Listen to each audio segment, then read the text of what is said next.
संत Kabir Nagar Baghauli block के ग्राम सभा औरही में रविवार को विकसित भारत संकल्प यात्रा का शानदार आयोजन किया गया।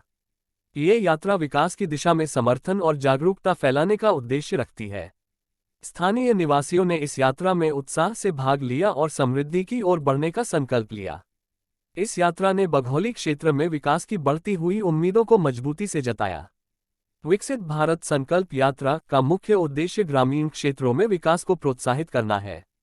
ये यात्रा सामाजिक, आर्थिक और राजनीतिक उत्थान को बढ़ावा देने के लिए संकल्पित है। विभिन्न क्षेत्रों में शिक्षा, स्वास्थ्य और अन्य विकास कार्यों को बढ़ावा देने के साथ साथ सामुदायिक सहभागिता को बढ़ावा देना भी इसका मुख्य उद्देश्य है। विकसित भारत संकल्प यात्रा से ग्रामीणों को कई लाभ मिल सकते हैं। इस यात्रा के माध्यम से ग्रामीण क्षेत्रों में विकास की प्रक्रिया में सकारात्मक परिवर्तन आ सकता है। ये लाभ उन्हें शिक्षा, स्वास्थ्य सुविधाएं, जल संसाधन और रोजगार के अवसरों में सुधार प्रदान कर सकती है। साथ ही इसके माध्यम से सामुदायिक सहभागिता में भी वृद्धि हो सकती है, जिससे सामाजिक और आर्थिक रूप से गांवों का सुधार हो सकता है। छिड़काव करा दीजिए, छिड़काव करा करके उसको मिट्टी में जुतवा दीजिए, आपका सारा पुआल सड़ करके जैविक खाद बन जाएगा।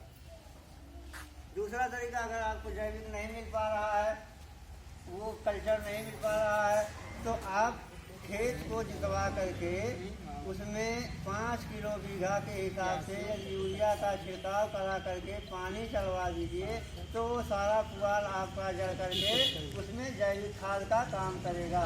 तो पराली को जलाना नहीं है, पराली का प्रबंधन इस तरह से आप करेंगे तो पराली का प्रबंधन हो जाएगा।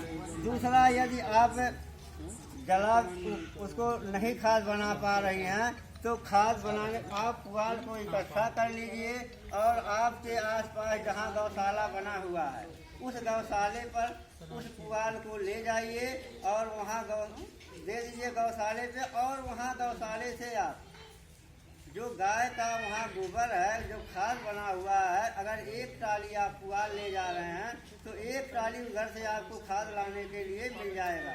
उस खाद को ला करके आप उस खेत में डालिए, जिससे आपके खेत की उर्वरता शक्ति बढ़ जाए। उसमें